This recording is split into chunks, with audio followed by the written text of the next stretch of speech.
पिछले कुछ समय से आपने एचडीएफसी डिफेंस म्यूचुअल फंड के बारे में काफी ज्यादा न्यूज़ सुनी है।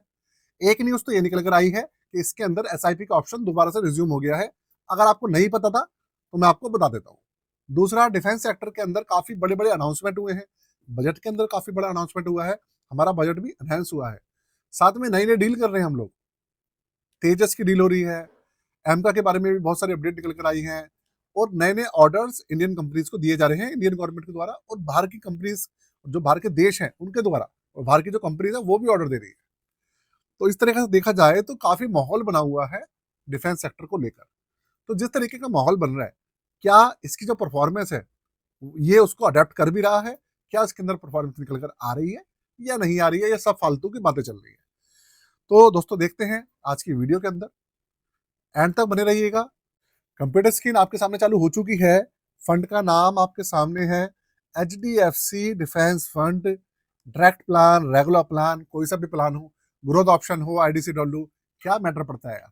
फंड तो एक ही है ना, बस थोड़ा सा उसका जो तरीका है वो अलग है।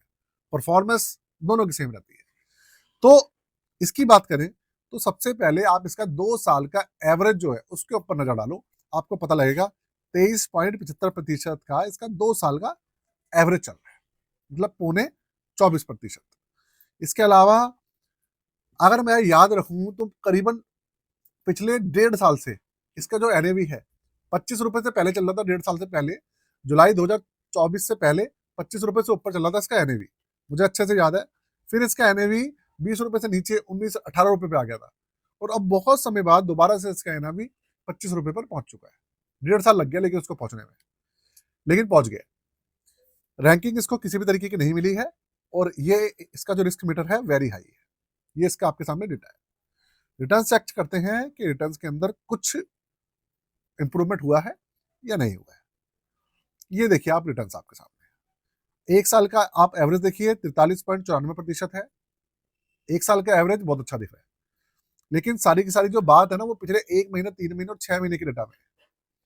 6 महीने का देखिए 4.83% का रिटर्न, मात्र 4.83।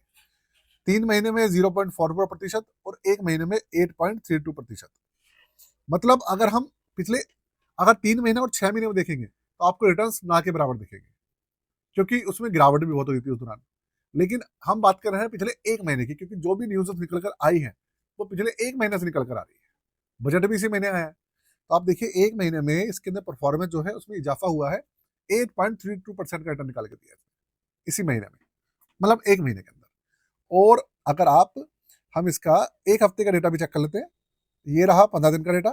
15 दिन में करीबन 5%, और 1 हफ्ते के अंदर ये रहा 7 दिन। 7 दिन के अंदर इतनी बढ़त नहीं हुई, लेकिन 15 दिन के अंदर बढ़त इसके अंदर हुई है।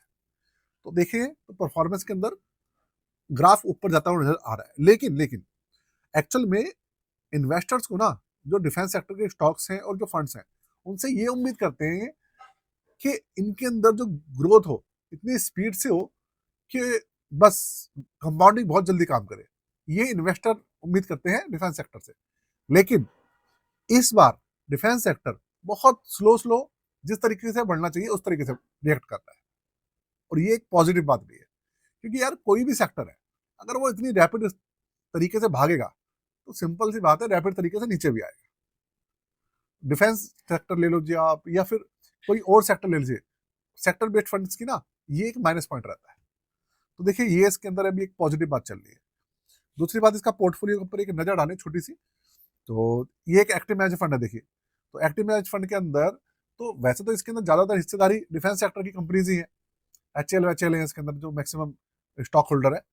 लेकिन इसके अंदर कुछ ऐसे भी स्टॉक्स हैं जो कि डिफेंस सेक्टर को बिलोंग नहीं करते हैं, क्योंकि एक्टिव मैनेज फंड है इसलिए। तो इसलिए भी एक यूनिक है अपने आप में, क्योंकि मार्केट के अंदर डिफेंस सेक्टर का एक्टिव मैनेज फंड है ही नहीं।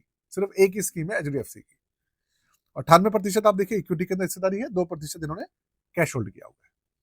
टोटल 23 स्टॉक है अभी के समय में। लार्ज कैप है 54%, मिड कैप 18-18.5% और स्मॉल कैप 27% के आसपास। और सबसे बड़ा जो सेक्टर है वो इंडस्ट्रियल सेक्टर है 61%।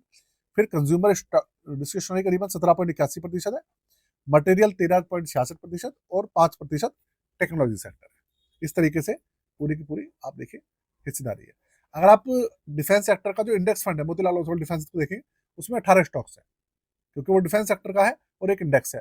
इसके अंदर लेकिन 23 है, तो कुछ 4-5 स्टॉक्स इन्होंने ऊपर नीचे कर रखे हैं। अब चलते हैं भैया, इसके जो डेटा है उसको देख लेते हैं, वहां पर क्या चीजें है।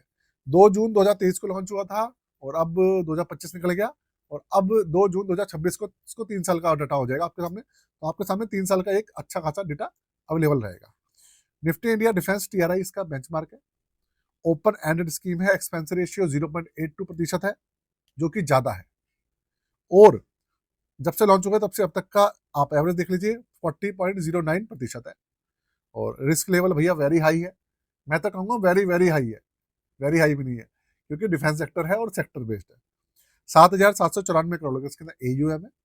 इसके अलावा इसके अंदर सिर्फ SIP का ऑप्शन अवेलेबल है, 500 से SIP वगैरह शुरू होती है, और एग्जिट लोड है इसके अंदर 1%।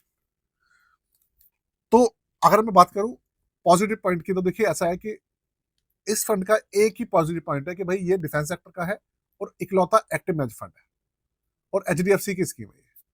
लेकिन अभी के समय में इस तरीके से कोई, मैं और कोई पॉजिटिव पॉइंट की बात करूं तो इसके पास नहीं है। नेगेटिव पॉइंट बहुत सारे हैं, क्योंकि एक तो डिफेंस सेक्टर बहुत ज्यादा बदनाम हो चुका है, दूसरा बहुत ज्यादा गिरावट आती है उसके अंदर, और तीसरा बहुत ज्यादा वॉलेटाइल है सेक्टर, स्टॉक्स बहुत ज्यादा वॉलेटाइल है। तो ये सब चीजें हैं यार, दिक्कत तो रहती है। तो देखिए इसके बारे में यही इंफॉर्मेशन है, कुछ अपडेट आएगा तो मैं आपको जरूर बताऊंगा। साथ में पोर्टफोलियो सर्विसेज के बारे में जानते जाइए, अगर नहीं जाना है तो भैया। अगर आप अपना पोर्टफोलियो बनवाना चाहें, रिव्यू कराना चाहें, सुपर पोर्टफोलियो, नया पोर्टफोलियो रिव्यू कराना चाहें, रिबैलेंस कराना चाहें, आप करवा सकते हैं। डिस्क्रिप्शन के अंदर सारी डिटेल्स मेंशन है, आप जाके चेक कर लीजिएगा। चार्जेस है 999, व्हाट्सएप नंबर मेंशन है। आज के लिए जय हिंद, वंदे मातरम।